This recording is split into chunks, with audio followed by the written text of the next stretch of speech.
Honored to be here. I'm very happy you came here as well to share this hour with me. My name is Peter Johnsson. I work as a swordsmith, and when you're working as a swordsmith, you tend to find your way into various undulating paths that relate to the sword. To understand what the sword is, it's sometimes useful to look at the place and time for the sword and try to form an idea of what was the reality that this sword was part of. And I think that is perhaps the main theme of today's presentation, to try to provide an idea or some questions at least that you can pursue in trying to understand what a Viking sword is. The sword is a remarkable object in that it's so strong in our awareness. We have such a strong idea of what the sword is that it overshadows what the sword actually is.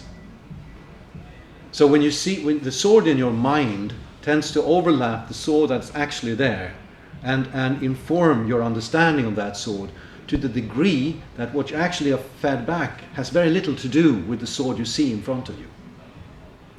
And this is really an interesting process, because you have an idea of what is a Viking, what is a knight, what is a crusader, what was the medieval period, what was their mindset, what did they cherish, what was their sort of goals and ideals. Thank you. We have some beautiful example of very current Viking swords that we might take a look on later. I like to see the sword as a key to a hidden room. And when you use the sword as a tool for understanding, you can open up that door and get a peek inside. And what I'm going to tell you is based on current research and archaeology and history, but is as much also my own personal reflections and how I take these things in. So let's jump straight into it. So what is a Viking sword? What was it and what wasn't it? The Viking sword, the sword of the Viking period, was very, very much a central part of the life of the elite in the society. And when I say elite, it's not like princes and kings, but people of means, people who owned their land, people who had freedom to act.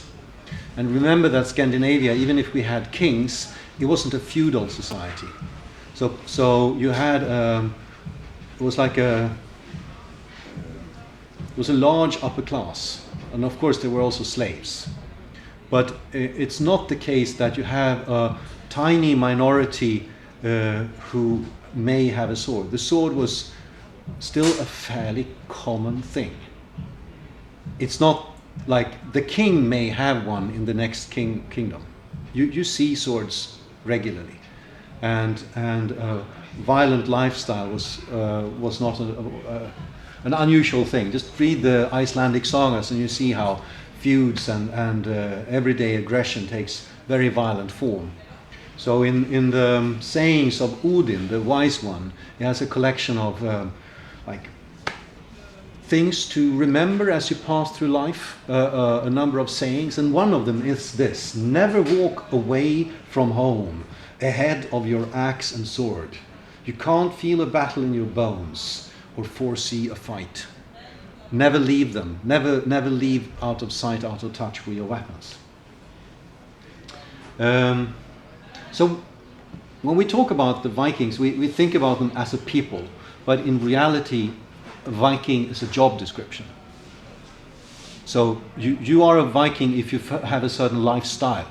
You go Viking. It's a verb.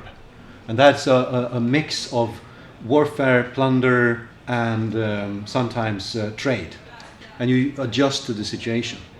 But in all of these situations, it's good to have the backup of some kind of final arguments in the form of a sword or a spear or an axe. And this is a very ancient tradition. We might even call these guys Vikings, although they lived 350 BC. That's 1,000 years before the official Viking Age. There's a find in Denmark of a war offering in a shallow lake at the time. It's a moss today. It's called Hjortspring. And they found a whole boat, which is like a living fossil of the rock carvings that you find from the Bronze Age and late Bronze Age. But this is then early Iron Age, 350 BC. And together with this boat, they had, please, they had the equipment of a whole small army, some 80 to 100 men. So they envisioned this group as 4 or 5 of these like war canoes with 10 men on each side. It's paddled, it's not rowed, it's paddled. And on one side you have an officer and 9 privates, and in the back of the boat with the steering paddle you have the chief, the war chief. And then you have 2 guys staying behind, perhaps with a dog, to guard the boats when they are doing the attack inland. And they are shaped like this, these boats, so they can go equally in both. They have 2 fronts, so you don't have to turn around. You can just, don't even have to turn on a dime. It's extremely quick. You can, in a day, in good conditions, you can transport yourself over 100 kilometers. So they are fast. And when you have these boats, they are very shallow draft. You can get far into archipelagos with these boats and disappear before anyone has noticed. So these guys, 1,000 years before the Vikings, they were doing the Viking thing. That's their shields, had this marvelous, soft, beautiful form. And the shield bosses, it's an all-wood construction. The shield bosses have not 1 but 2 races, almost like it's almost like a female bust. And then you have the spears, and many of them were just simply chopped off leg bones. Very nasty. But they also had beautifully forged iron spearheads. Some of them of remarkable size. Some of them are 4-sided, 4 sharp edges, like a kind of bayonet. And then some 8 swords. So perhaps the guy in the front of each side of the paddling was the officer, and that was the guy with the sword. The rest of them only had spears. And the swords are really like monstrous sabatier knives, but very dedicatedly forged. The top one is a narrow thing with a back spine that is almost 10 millimeters thick and a width of 25 millimeters. So it's a really dramatic cross section, and the edge is super thin. So they are almost like a cross between a straight razor and a bayonet. I find them very, very fascinating. Welcome. And later on, you still have the same guys who later, in the later generation, became the Vikings. They served in the Roman army. They went south to the south side of the Limes and got paid by the Romans to fight their nasty neighbors to the south. Very handy. So it was a win-win situation, and they came home with nice Roman army swords. And this is like 2nd and 3rd, 4th century AD, and this is really a period of a high peak in the art of pattern welding. You must make sure to come to Owen's demonstration tomorrow if you didn't catch him today. But these are just some examples of what Roman cavalry spathas were like. I mean, in complexity, these are not far behind the most advanced Javanese cuirass blades. Far more advanced than any Japanese blade you'll find. Way beyond. This is really, really advanced work. And we don't really connect that to the Roman Iron Age, but these guys were truly experts in their craft. But the topic now is really the swords of the Viking Age, and I'd like to stress that when you go online or when you read in books about swords from this period, they tend to be called Viking swords. Very few of them are actually Viking swords. as in being connected solidly to the Norse culture. Most of them come from other parts of Europe. It's just that they tend to look more or less exactly the same. So this is a Frankish warrior. It's not a Viking. You can recognize it partly from the shape of his helmet, mostly from the shield actually, which has a deep dome shape to it. The shields of the Vikings were flat. So this has a different tactical function. And then of course he's also depicted in a book, in a codex. And our ancestors in the north, they didn't write books. So that's another difference. However, his sword is pretty much what you expect a Viking sword to look like. This is another one you might think, yeah, that's a Viking sword, but it's not.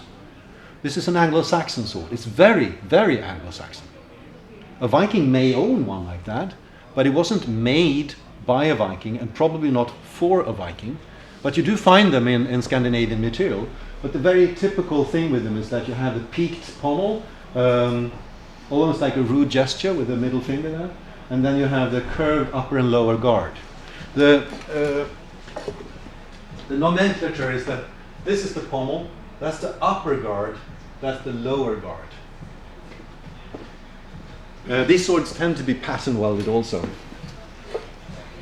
This is another example of a sword that is published and usually presented as a Viking sword. It's not.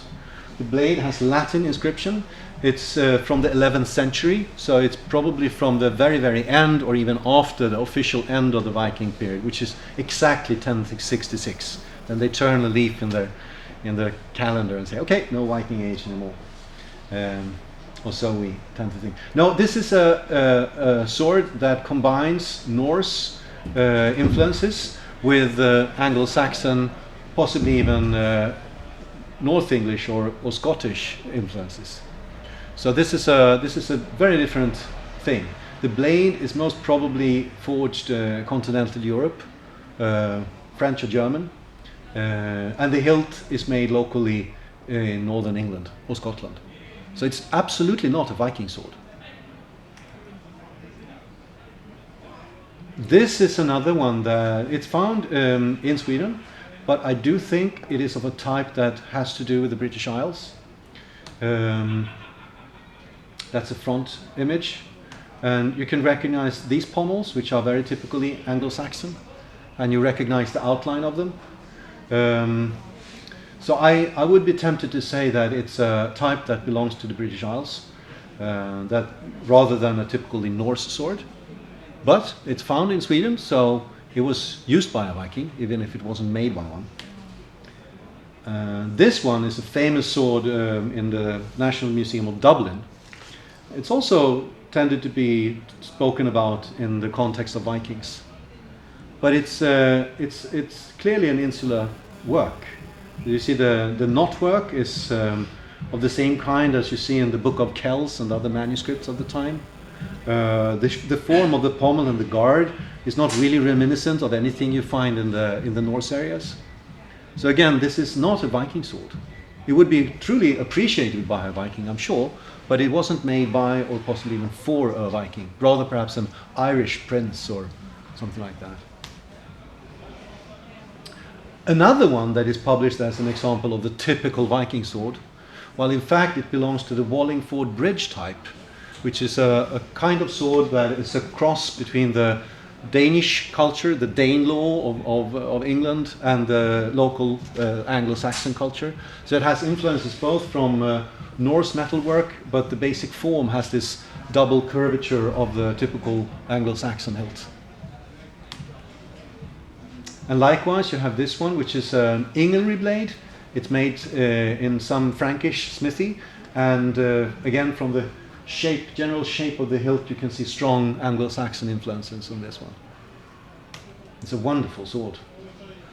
The Ulfberts, I'm sure you've heard about the Ulfbert. Everyone talks about the Ulfbert sword these days. I'm not really going into talk about the Ulfberts because I thought maybe someone else would do a whole lecture about them. But if we have time afterwards, we can do a little bit of Q&A about them because they are worth to think about. These are continental swords. They are made in today's Germany or Austria. I am not a follower of the idea. I don't think the hypothesis that they were made in Scandinavia is true. I think there's much to speak about it. It's been recently suggested that they are made from imported crucible steel and forged in a place like Hedeby or Birka. However, the name is Frankish or Germanic. It's written with Latin letters and they use crosses. And they were made over a long time span. So it's very strange to think that you would have an active swordsmith family in a place like Hedeby or Birka who keeps making swords with Latin letters when everyone around them uses runes and are quite good at using runes. So that sort of, to my mind, there must be some other explanation. It's really interesting with this thing with possibility of crucible steel, but the inscription, to my mind, completely disqualifies that idea. This is an Inglery sword, also a continental sword, not a Viking sword, but this, however, this is the Volvo of the Viking. This is, if you have one typical Viking sword, this is it.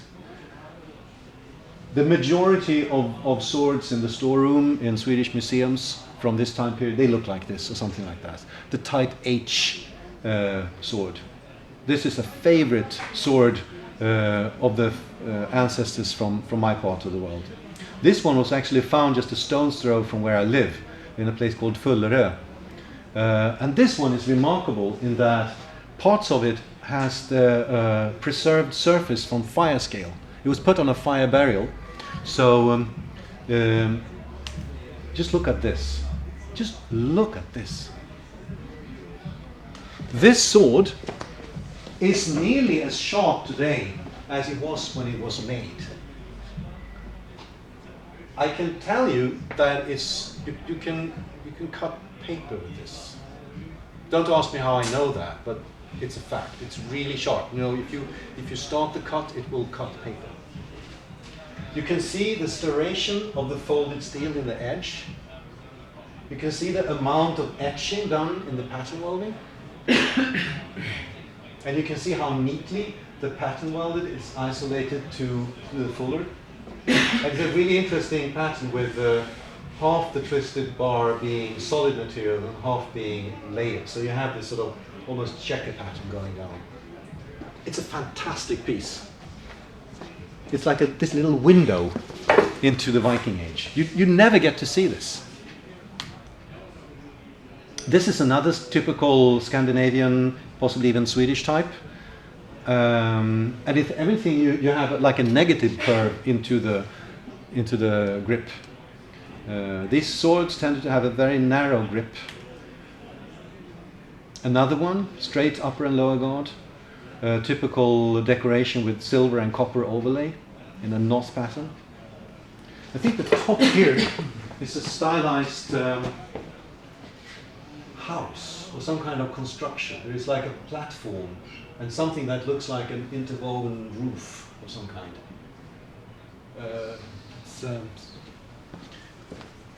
They do have a lot of symbolism going on, these swords. This one, for example, is striking. You see, the mid-lobe is flanked by two bear heads. See the eye, the ear, and the snout. This is the sword of a berserker, the bear shirt warrior, the one who turned into like an animal rage as part of fighting tactics. So there is this animal magic going on. The knotwork also has, I think, a meaning of intertwining and binding power. In this case, it's not a furry animal, but a feathered one. You can see it's a bird of prey, an eagle or a raven. The hooked beak, and you have the eye there. Likewise, on the other side, and they bite on to that twisted strand of silver. So, and then here you have those like narrow strands that are interwoven and knotted. And I wonder if it may be a reference to that silky bond that was used to tie down Fenris, to bind the power of the wolf that will devour the world at the end of days. I don't know, that's my speculation. But you have that sort of, they are not worms or snakes, they don't have heads, but it's clearly this kind of, it's a lot of energy and power in those swirls and bands. An even more extreme example, I still think this is shows two birds of prey flanking a mid-high. Could be raven heads or eagle heads. You know the saying on the rune stones, he went east and fed the eagle. That meant that he was victorious on the battlefield. So when you carry a sword like this, it's a not so subtle hint that if you don't behave, I might just feed the eagle with you. This is a sword of Eastern influence, so this might be made in the area where you have the Rus, which is the people from my part of Sweden who traveled the rivers down to Byzantium, and they mixed and made some kind of separate culture down to Byzantium. That was part Asian and part Nordic. So there's a lot of Eastern influences on the eastern side of Sweden. Some people maintain that there was an Eastern Christian influence in this part of the world of Scandinavia, even before Ansgar from North Germany came and officially christened Sweden. This very exotic looking piece is a Norwegian single-edged sword, very Viking, a rare example of a short sword. It's not much bigger than this. So sometimes your ideas of what was the aesthetic ideals of this time and place is completely at odds with what actually is the case. At least that's true for me. So now we've seen some examples of Viking swords and Viking period swords. Let's look at thing that is often discussed with swords, namely how their form is informed by their function. So if we look at some two contemporary swords and two that are like the sword that came just after, we can take a look at their dynamic properties. And these images are made to make like a visual sum of important properties. The here is the effective mass. That means how much of the mass in the sword needs to be displaced in any part of the sword to put it in motion. So in the balance point you have to displace the full mass of the sword, and towards the ends of course it's a lower degree of the mass. The red symbols are the pivot points. Could I possibly show the pivot points? Yeah? Could I show the pivot points on your sword? Yes. May I?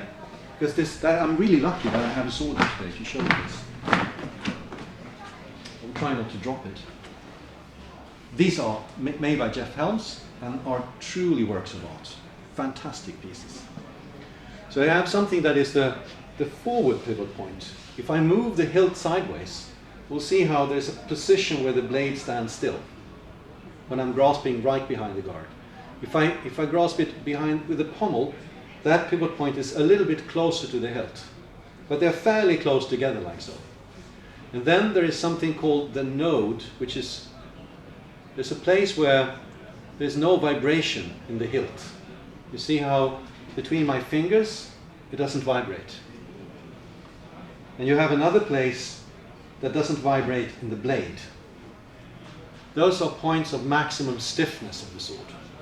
And when you develop the balance of a weapon, you work with pivot points and vibration nodes to make for an effective cut. And what is typical for a Viking sword is that this vibration node is at the very front of the grip or even beyond the guard, which is the example of you have when a fairly light pommel is in comparison to the blade. If you have a sword with more heavy pommel, this node will be closer to the middle of the grip. and this forward pivot point will be moving in front of the blade node. So you can see from these, with the position of the pivot points and nodes, they had a lot in common. So even though the outline has changed dramatically, there's quite a bit in common between these swords, which tells us that they were made for the same kind of motions, the same kind of tactical use. There's more in common between these swords than what you find just slightly after. I don't have those images here because I needed to limit my talking time here. I'm already running late, I think. So we can return to this if you want to, but let's not lose ourselves there. So when you hear descriptions of the development of the sword, it's usually described from the perspective of changing in tactics on the battlefield will change the sword, the look of the sword. So by the end of the Viking Age, cavalry becomes much more important, so you need a longer blade, and since it's longer, it needs to be slimmer. At this time, you started to use a different shield that is actually strapped to your arm instead of held by a central boss. And that means the shield is closer to your body, and your sword arm will more often be in front of the shield. And since you're working from horseback, you need another kind of mobility in the hilt. So the hilt is longer, and because of that, the pommel is smaller. Since your hand is in front of the shield more often, you also want a wider guard. So that's usually the descriptions that are used to describe why the sword is developing from the Viking sword to something else. However, you will never find a medieval sword that looks like that. They don't look like this. They look like this. So something else have also changed. Something fundamental has shifted in why and how and what for you make swords. That, you don't do that kind of stuff anymore. You do these. For us, it's self-evident. Of course, a sword looks like that. But that's just in hindsight. For these people to take the step from this to that, that's a dramatic change. A complete change in aesthetic thinking. And so we need to take a look at what Europe was at this time. We have Charlemagne and his corrupt bishops and his quarreling warlords. Europe is divided and in conflict and sort of powerless to deal with this problem because everyone is caught up with their own little battle. And that's the perfect opportunity for Vikings, for Magyars and from Moors to start to make little visits from north and east and south. So Europe is in flames at this time. And Charlemagne knows he has to get his act together. And he, in no uncertain terms, says that we need to do this differently, or we're out. So he puts the men of the church to organize things like taxation, keeping track of who lives where and how many. And he also sets laws in action that tasks the church to provide the king with weapons. So from this time, you have abbeys and bishoprics, abbots and bishops being arms producers. They have the challenge to provide weapons for the newly instigated knight. The warrior of this time is no longer a follower of a warlord. He is a sworn protector of the church. And that was the solution to stop the infighting and to aim the aggression somewhere else. And the interesting thing is that this is the time period when you start to see Ulfbert and Ingleri swords and other swords. They are recognized today by their inscriptions, of course. And these three are examples of what they look like when they are completely finished on the continent in the workshops of the bishops and the abbots. And this is what they look like when they're exported. There were laws against exporting swords, but they were exported nonetheless. That's an Ulfbert, that's an Ingleri, and these two are copies made by people who couldn't read and write Latin letters. but they made swords to look like something like Inglery or something like Ulfbert, because those swords were nice and fetched a good price. So you have some kind of industry or market, what do you say, brand infringement.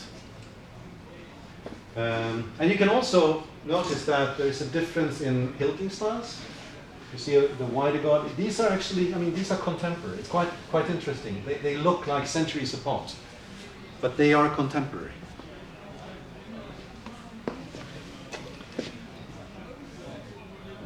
A little bit later, as an example of this, you have a man like Bernard of Clairvaux. This is the beginning of the 1100s. He is a man of the church, he is a politician, he was part of instigating the Order of the Templars, he advocated the Second Crusade, he built lots of monasteries, among which Fontenay Abbey in France, which is one of the Cistercian monasteries. And he was a very stern gentleman, and one of his sayings is, no decoration, only proportion. That was one of their key rules, and it's really mirrored in the fantastic architecture of the Cistercians. I mean, these monasteries, they were not just centers for worship and religious things, they were economical hubs. They were hubs for early industry and technology development. The Cistercians were known to be skilled metallurgists. In the Abbey of Fontenay, there is a smithy, and the smithy is nearly as big as the cathedral, as the Abbey church. And they made that's where you have the earliest preserved water-driven hammer that is still in place. This is the forge in the other room, but there is a huge water-driven hammer that was fed from water from the fish pond. So very ingeniously done. And this is the time when you have the Christian knight being focused into becoming a weapon of the church and used in the Crusades. You have the Holy War becoming a modus operandi for the church and for the military elite. And the sword was made to perform a holy deed. So if you have this idea that geometry is a key element in understanding God's will of creation, you could see geometry as a fingerprint of God in creation. I think this is the reason why swords start to look like this. Because the guys at the monasteries that were tasked with producing swords, they made plans for them in the same way as they planned cathedrals and abbeys when they planned books or religious art or pieces of music. They used arithmetic and geometry to define their products. Not only because this is a handy way to explain things, but because it has inherent meaning. And you can try and fit a geometrical structure on a Viking sword. And try as you will, but you won't, well, very rarely will it meet up. You can see how the point of the sword doesn't go evenly into this length. I mean, I can't change the size of the circles, right? They are what they are. I can only scale this so I have a meaningful division right in front of the guard here. If I then continue this, I don't get any kind of satisfaction there. So let's try another division. Let's make the division here, which is also like a logical one, and it still doesn't go evenly. I can't just add another circle to make it fit. Well, this is another possibility, like the inside of the guard. That's also like a logical place to find a division. And you see, it's still not a happy solution. And finally, in the middle of the guard, and it still won't make for a commensurable solution. And this, you need to reflect on this. When I talk about the geometry, I sometimes get the response that, well, you could just add another layer, you can add some more lines. But that's not true. It's like you can't, it has to fit or it doesn't. There's a certain stepping, there's a certain modularity. and the margin of error is surprisingly small. So either it fits or it doesn't. And when I do this with the Scandinavian Viking swords, it's very rare that I find in a sort of an obvious and easy manner a nice solution. And in those cases when I do, the further definition of the parts become very complex and demands a lot of pre-shapes or a very high number of, the blade is 7 parts and the hilt is 9 parts and the guard is 8.5. And that's not like a really plausible solution. You wouldn't do that. It's too complex. However, when you look at continental and Anglo-Saxon swords of the same period, all of a sudden you have a commensurability. Very clearly and simple, right behind the guard, right in front of the guard, right in the middle of the guard, and you have a happy modularity. So it seems like there is a different approach to making swords that makes the Scandinavian sword stand out. And this has to do with the patterns of thought of the time. It was really important to find a balance of things and everything in its proper size, proper place. When the parts are arranged in this way, they all combine into the whole, so that out of all the parts in the universe there emerges one single wholeness of things. That's a crucial idea when it comes to medieval philosophy and aesthetics. That's the ruling principle when you make anything of importance. Everything needs to come together just so, and it needs to be self-referencing. The solution needs to be inside the piece. Geometry was the principle and the compass was the tool when God created the world.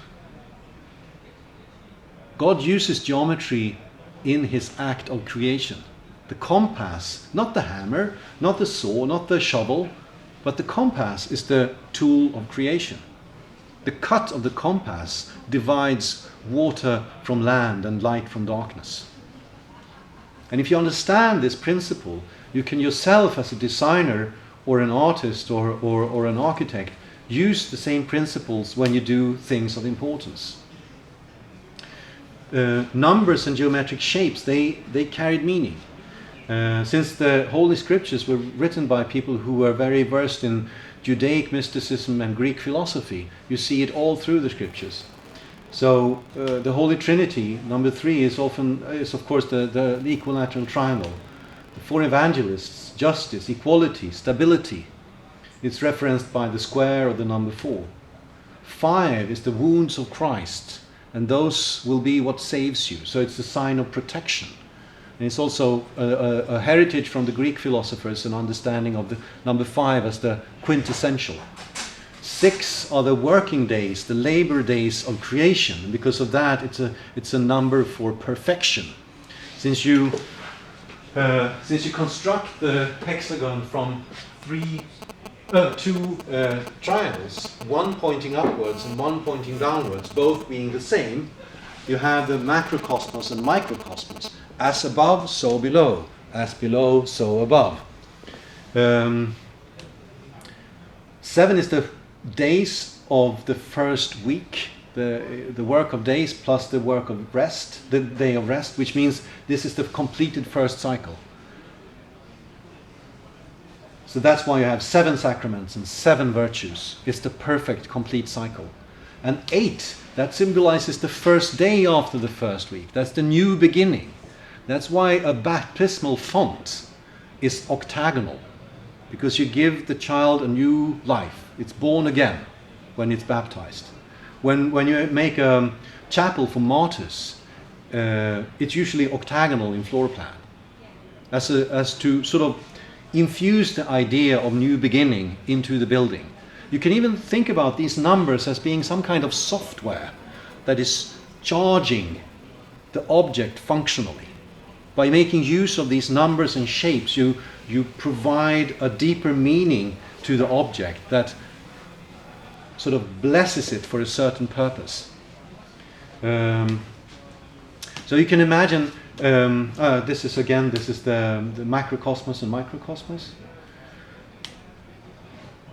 So God and the Holy Spirit becomes also the circle of the heavens. And if you repeat that symbol of the two interlocking circles, you get the height of man. So that's in proportion, in layout of the image, it captures the idea, which is the theme of the illustration, which is pretty neat. This is the actual geometric construction that is hidden underneath the architecture of a cathedral.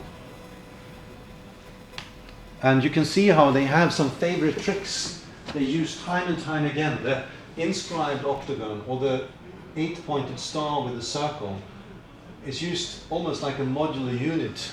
And from the cutting points, you can define all the elements of the cathedral. This is very recent research based on analysis, investigation of surviving parchments. So Robert Bork looked at pinpricks and scratch marks left in the parchment. So it's not guesswork. This is the actual construction. And take a look at this. This is the portico.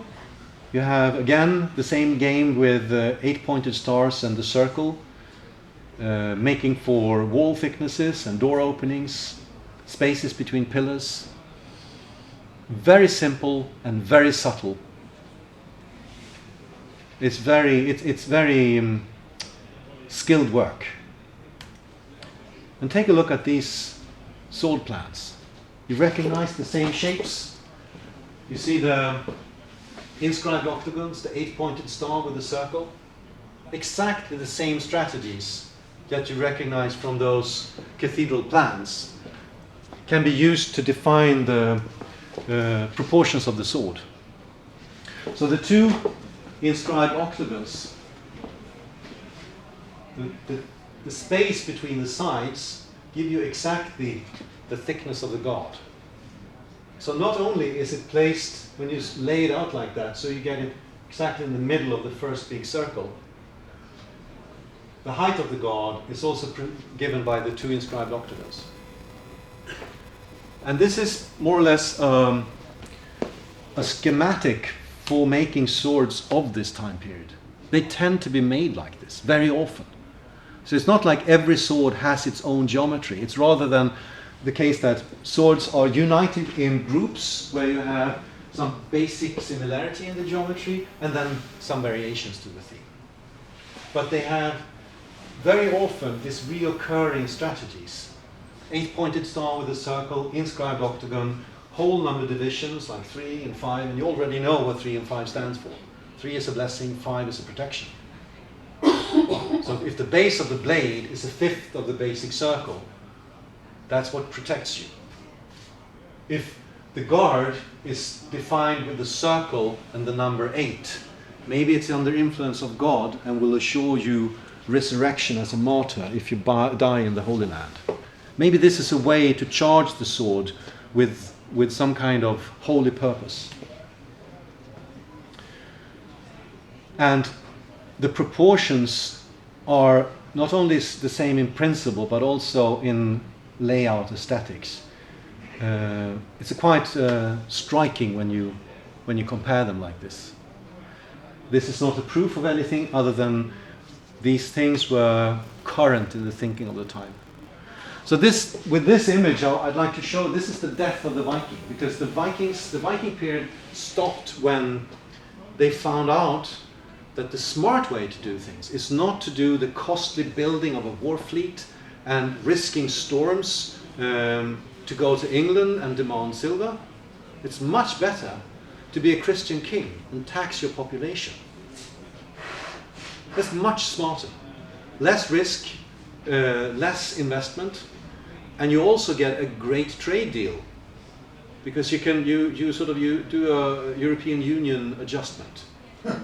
So that's really the death of the Viking period. They found out that it was remarkable. I mean, they could go to England time and time again and get like shiploads of silver. They had to think how this is possible. And they found out, yes, of course, they have Christian kings there. They had the church to help them tax their population and keep books on who is where.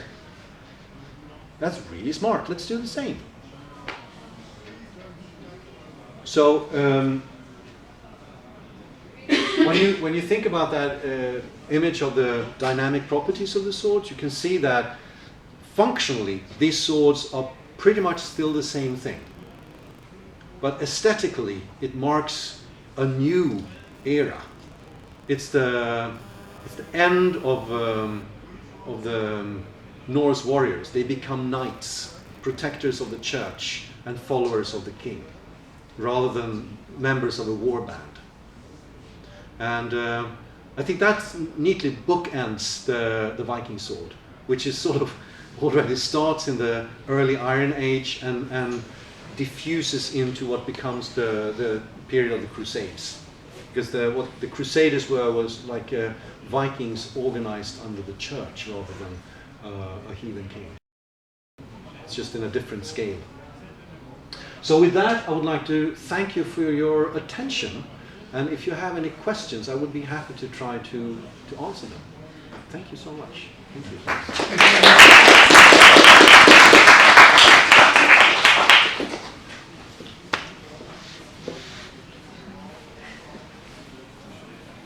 You're all done? No.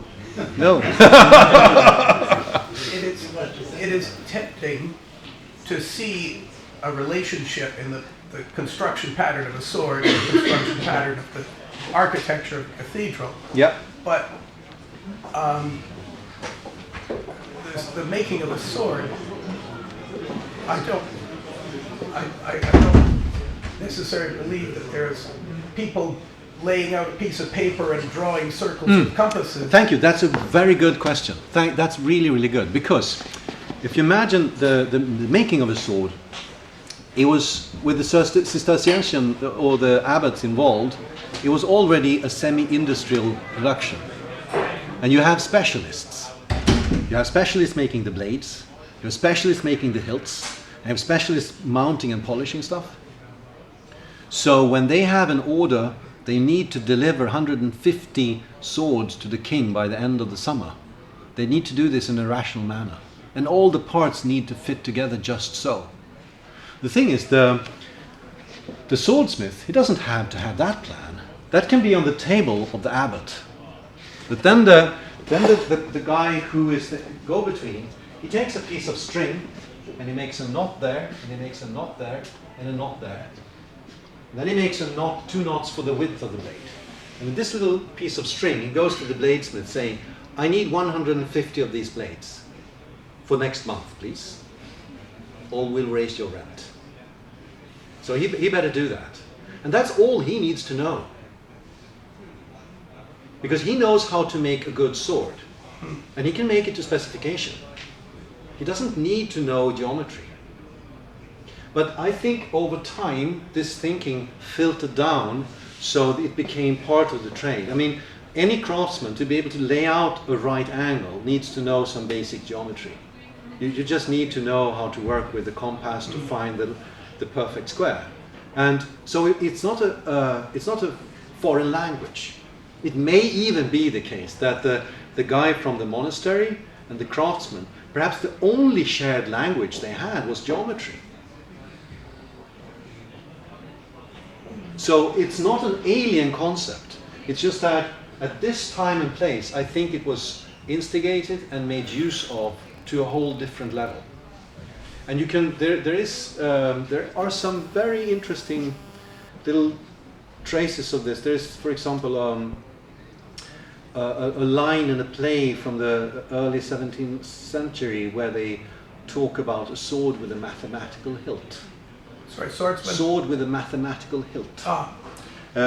But I must also say there is very little hard proof that my hypothesis is what I suggest. Anything short of actually finding drawings like this or mentioning in texts. But there's a lot of working procedures that weren't even talked about. For example, the geometry of the cathedral, there's been a cause for quarrel among architectural historians for 150 years or more. Is this the core principle for the architecture, or was it just a aesthetic language for surface decoration? And the battle has been going on. It's been quite bloody. It's been academical lives lost in that battle. Or in fact, was it the natural outgrowth that the physics that operate Yes. between stone and Yeah. gravity Yeah. demand. Yeah, there And is if you that want to thing. cover a certain span. They didn't do calculations of loads. They didn't have that math. Yeah. So if you have that, it's actually a good observation, because if you don't have a way to calculate what carries weight, perhaps you are pretty damn sure to involve protection and blessing and a continuation by using these forms and making them involved in the process. I was very interested to see the study of the vibration within the sword and the way that it hangs and the fulcrum point, Yeah. because that's physics. Yeah, that's physics. And the thing is that when I talk about vibration nodes and pivot points, that's a modern lingo. I'm sure they didn't describe it like that. But if you live your life as a swordsmith from young age, and your master is taught by another master, these things almost come into your bloodstream. You know what a good sword should feel like. And I'm sure they had ways to express these ideas, but it wasn't nodes and vibration or pivot points. You can feel also if your sword is Well, good. I would imagine the feedback loop would be something like Yeah. the guy who had the sword went out to fight, nearly got his arm chopped off, went back to the smith and said, "You screwed up, make me a different one." There is also the case that if you have a solution that works, you are very careful not to deviate too much from that. So if your sword has been made like this for generations, I mean the pattern welding, like the Viking sword is famous for, the pattern welding, as we saw, I mean that has already now half a millennium or more. I mean, you have the Celtic Iron Age swords have proto-pattern welding, and we're talking 300 BC. So it's a very, very ancient technique. So if you do that, you know you do it well, you get a dependable blade. You don't want to deviate from that. It takes a guy like Charlemagne saying, now, we need to do things differently. That's when they start to do monosteel swords. Yeah. So it takes a very drastic change to shift a craft tradition. So with all that, I'm sure they had ideas for the shape of the pre-blank before you shoot forward to cross-section that gives you a proper mass distribution, like a modus operandi in steps, how you do things to get it come out right. And nothing of that really needs to be defined by geometry. A Viking sword, as I tried to show, is not based on geometry or a simple modular approach. But it's still the case that it has a certain sense and aesthetic. It's very easy to make a Viking sword come out extremely ugly if you're not aware of the aesthetic rules for it. Jeff Helms, who made this one, is a master in having absorbed the aesthetic language of this time period. And he comes out as natural as normal speak. I mean, he can talk the Viking sword. It's really natural for him. And it's a rare thing. It's really, really rare for a modern person to be able to absorb a style in this way. There's just a few swordsmiths alive today that can do that. So it's really worth taking a closer look at the originals and try to absorb this. But we have to go a little bit backwards about it to try to conceptualize and visualize and invent a language to explain what it is. Yeah, sorry, that was a bit of a detour, but I believe the use of geometry was the sensible thing to do at a certain time, at a certain place. It's not a way to make a superior sword necessarily, but at that time it was the perfect idea. I certainly like your analogy of communication by geometry, because a cathedral was constructed Exactly out of like the ideas of a master mason. Yeah, and they made templates and they had an order of things, so they worked according to certain modularities and templates, and they could build a cathedral from that. And that's, you find a lot of medieval crafts organized in just that manner, where you have the sculptor making the woodwork around the altarpiece, and the painter doing the painting. And when you look at the proportions and the geometry and the proportion and the decoration of the architectural framework, you can see they all build on the same system of, oh, wonderful, thank you, on the same system of proportions and even geometry. So it was a way for the different craftsmen to actually meet in a piece of work that has a wholeness about it. Look at the medieval manuscript.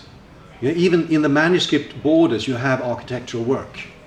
The layout is done in a geometric fashion.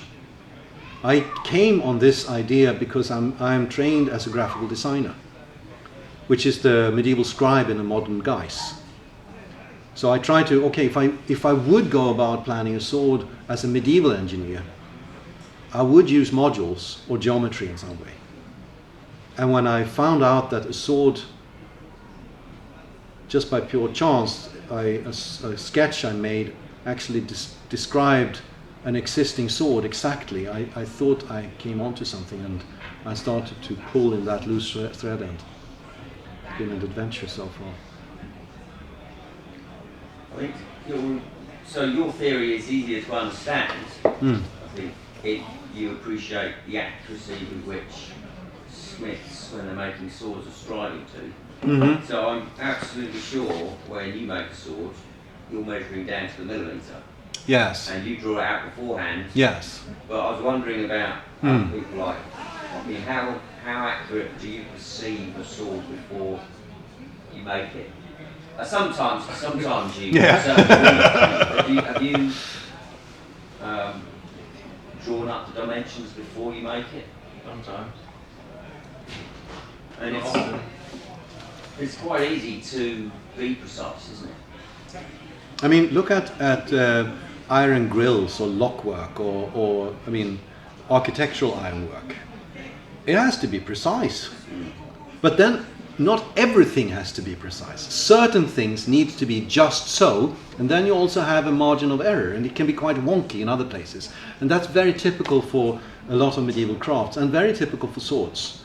You rarely find perfectly straight lines or perfectly aligned pieces.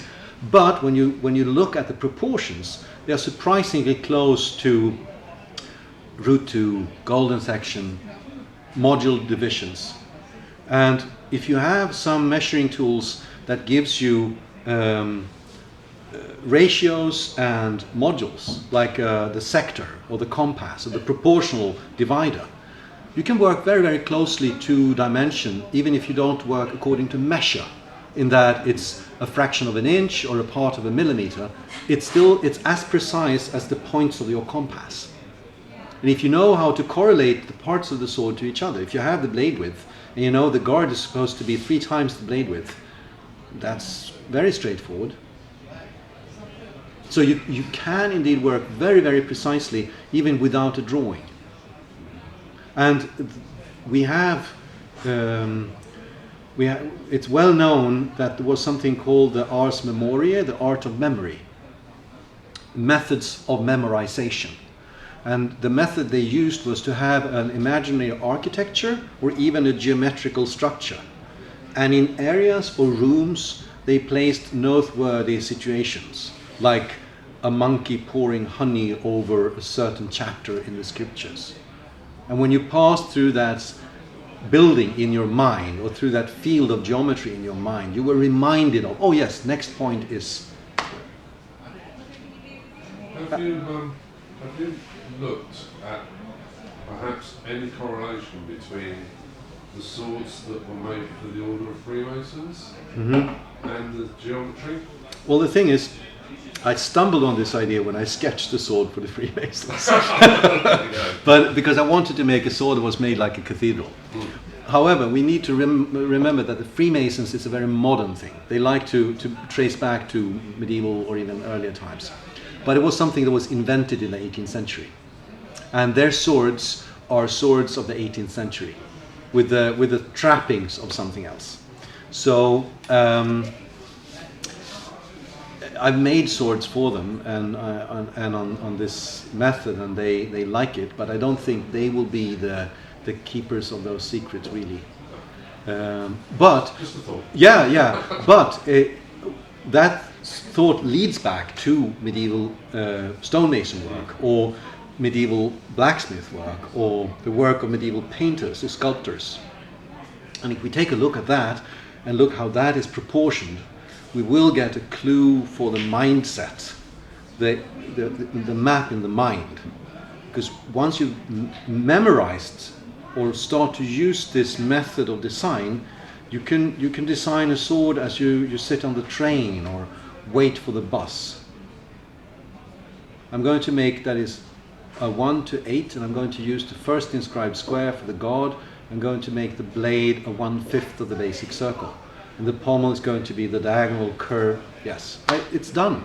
And I know, it's a cognitive complementary artifact in that once you've learned to use these tools, you've internalized them. And you don't have to use the tools themselves necessarily. It's like learning to use the abacus. If you do the counting frame, if you learn it enough, in the end you won't even need the frame because you internalize the system. So it's a very powerful system for design like that, because you school yourself in thinking. Yes. If you're not using it, I've noticed I make a lot of stuff by eye. Yes. You end up running a set of rules that you don't understand through yourself often. Mm-hmm. So you have definite things that are right or wrong.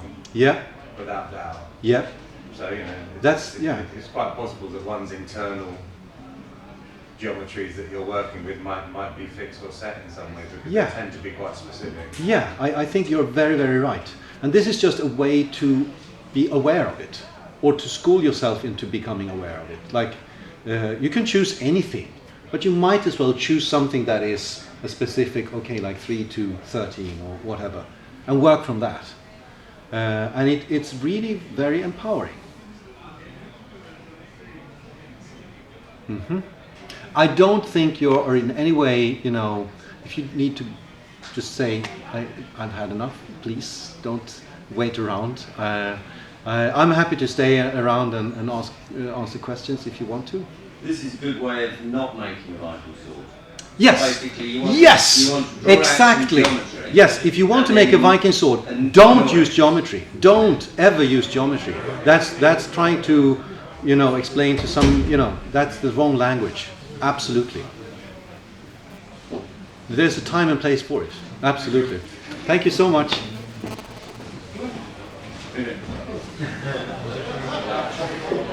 This was lovely. Thank you.